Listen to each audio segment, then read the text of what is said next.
The latest update that is coming to Rise of Kingdoms has just been announced in the face-to-face with developers, and the biggest question I'm asking myself, did Lilith just kill migration into KVK 2 and 3? Stick around to learn more.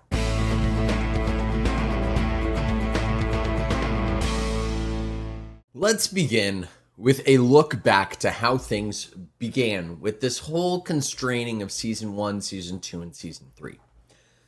Way back when immigration was first introduced, there was a problem where you could have governors migrating back to KVK 1 and even KVK 2 and going ahead and completely disrupting the flow and, in fact, the matchmaking of these KVKs. Over time, we've started to make progress into what we're seeing now, which is restrictions and limitations on the ability to migrate into Season 2 and Season 3. Sometimes there are limitations on power, sometimes there are limitations on the number of people you can accept. And with this last update, it looks like this migration ability is finally coming to an end. And that's a problem.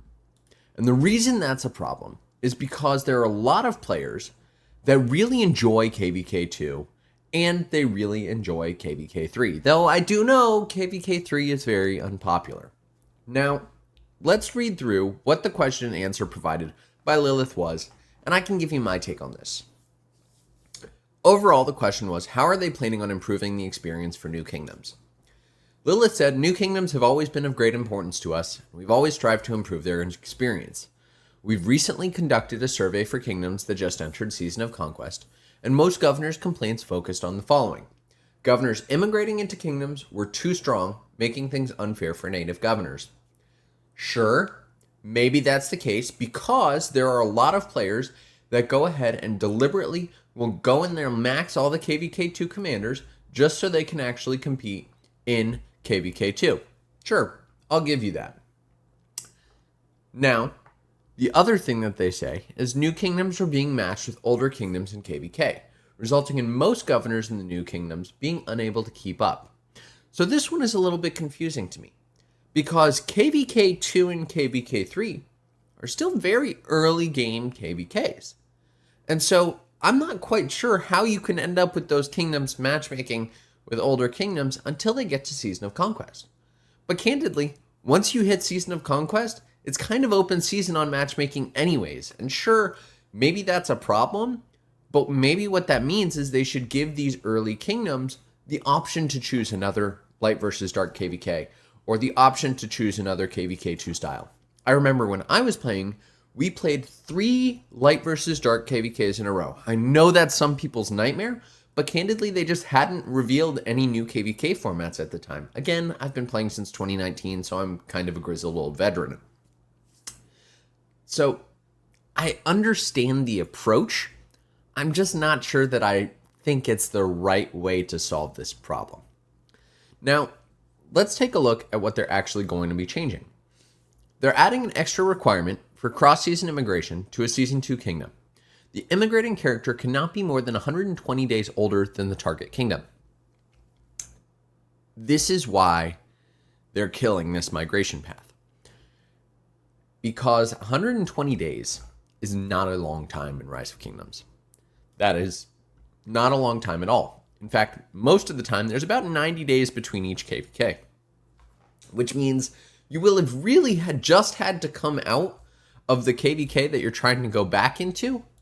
And so, sure, you could replay the same KVK a few times, but that's really about it. I mean, once you hit Season of Conquest, you're kind of stuck. Even if we look at KVK 2, right? We have this up right now, 3439, 3428. Let's say 3439 is the oldest KVK.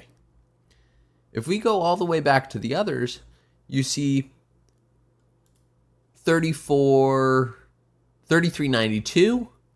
So that's almost 100 days right there. Just within the band of KVK 2.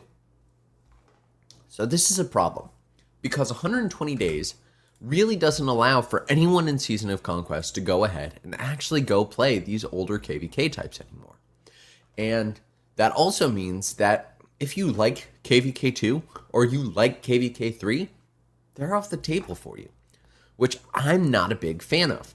I think these KVK styles need to be available, and it's not that big of a deal to give us the option of Season and Conquest to be able to choose to have Light versus Dark, or be able to choose Season 2.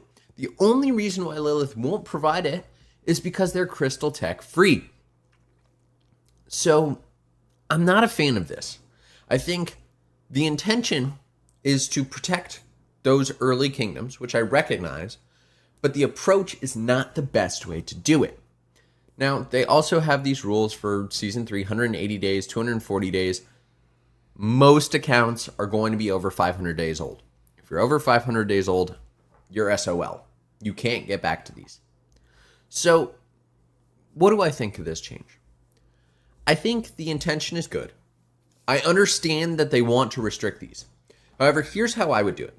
Enable me to choose a KVK that I want to replay. Or let me add these to Season of Conquest. Apply the same rules. Heck, Lilith, if you want my money, add Crystal Tech to them. But I think taking these KVKs out as an option is a mistake. And perhaps maybe what they should be doing is they should be learning from KVK 2. People like that you can only use a constrained list of commanders. That's why they keep going back and playing it. Maybe we should have other constrained lists of commander KVKs to make things more interesting. Challenge people to use different pairs.